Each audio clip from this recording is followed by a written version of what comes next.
Hello everyone, welcome back to my channel. আবারও চলে এলাম একটা ছোট্ট রেসিপি নিয়ে। আজ আমি বানাবো লাউ দিয়ে একটা পাতলা হালকা পাতলা সবজি। এই গরমে দুপুরবেলায় যদি এরকম হালকা একটা সবজি থাকে তাহলে খেতেও ভালো লাগে। দেখুন, ঘরে আমার লাউ ছিল, ওই লাউ দিয়ে আমি বানাবো সবজিটা। লাউ তো শরীরের পক্ষে খুব ঠান্ডা, তাই এই গরমে খাওয়াও ভালো। দেখুন, লাউটাকে আমি ডুমো ডুমো করে কেটে নিয়েছি, আর আলু নিয়েছি, আলুগুলোকেও আমি ডুমো ডুমো করে কেটে নিয়েছি। আর এদিকে মসুরির ডাল নিয়েছি, মসুরির ডালটাকে 1 ঘন্টা মতো ভিজিয়ে এটাকে আমি বাটবো।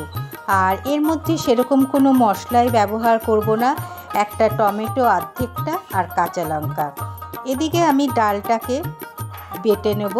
দেখুন, নুন আর কাঁচা লঙ্কা দিয়ে ডালটাকে আমি বেটে নিয়েছি।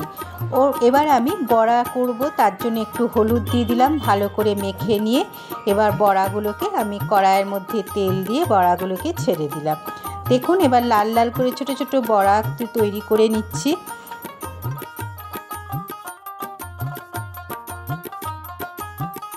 এবার বড়াটাও আমার ভাজা হয়ে গেল, আমি তুলে রেখে দিলাম। ওর মধ্যে আরেকটু সর্ষের তেল দিলাম। এই সবজিটা অবশ্যই সর্ষের তেলেই ব্যবহার করবেন।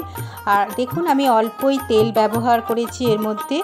আর একটু কালো জিরে ফোড়ন দিলাম, একটা তেজপাতা ফোড়ন দিলাম। দিয়ে যখন একটু ভাজা ভাজা গন্ধ উঠে ভাজা ভাজা গন্ধ উঠে এলে আমি এক এক করে সবজিগুলো ওর মধ্যে ছেড়ে দিলাম। লাউ আর আলুটা আমি একসাথেই ওর মধ্যে ছেড়ে দিলাম।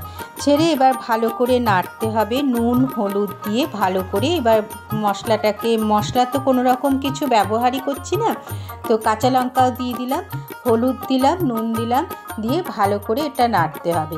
আর অল্প একটু জিরে গুঁড়ো দেবেন, যেহেতু মশলাটা কোনো রকম মশলা তো ব্যবহার করছি না, জিরে গন্ধটা ভালো লাগে লাউয়ের ক্ষেত্রে। আর যে টমেটোটা নিয়েছিলাম সেই টমেটোটাও অর্ধেক করে পিস পিস করে কেটে আমি ওর মধ্যে দিয়ে দিলাম। এবার দেখুন, জিরে গুঁড়ো দিয়ে দিলাম, জিরে গুঁড়ো দিয়ে ভালো করে এবার কষাতে হবে, মানে একটু মেশাতে হবে মশলাটাকে। একটু জল, যদি আপনাদের গ্যাসের স্টিমটা অবশ্যই লোতে রাখবেন, যদি আপনাদের গ্যাসের স্টিম বাড়িয়ে করতে চান তাহলে একটু জল দিয়ে দেবেন, তাহলে মশলাটা আর পুড়বে না। দেখুন, আমি এবার ভাজা ভাজা হয়ে গেছে, আমি এবার ওর মধ্যে গরম জল একটু অ্যাড করেছি। যেহেতু লাউটা আমার সেদ্ধ করা নেই, ওর জন্য আমি ওর মধ্যে লাউটা সেদ্ধ হতে, আলুটা সেদ্ধ হতে তাড়াতাড়ি সেদ্ধও হয়ে যাবে, আমি ওর মধ্যে গরম জল ব্যবহার করেছি। দেখুন, আমার কেমন পাতলা সবজি, কোনো রকম মশলা ব্যবহার করিনি। গরমের জন্য খুবই ভালো শরীরের স্বাস্থ্যের পক্ষে। দেখুন, আমার লাউ আর আলুগুলো সেদ্ধ হয়ে এসছে। আমি এবার ওর মধ্যে যে বড়াগুলোকে ভেজে রেখেছিলাম, এরপর ওই বড়াগুলোকে আমি ওর মধ্যে দিয়ে দেবো।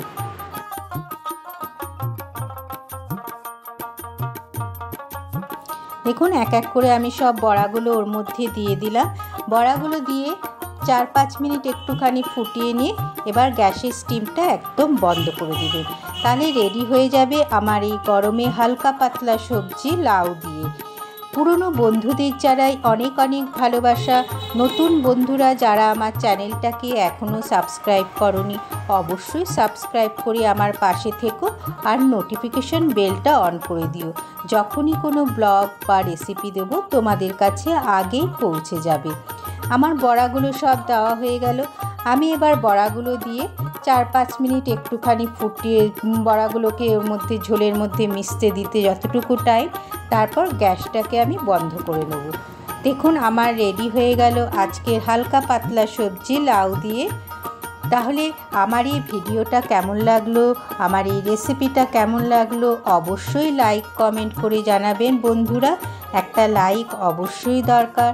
আর বেশি ভালো লাগলে ফ্রেন্ড সার্কেলের মধ্যে একটুখানি শেয়ার করে দিও। তাহলে আজ আসি বন্ধুরা, টাটা।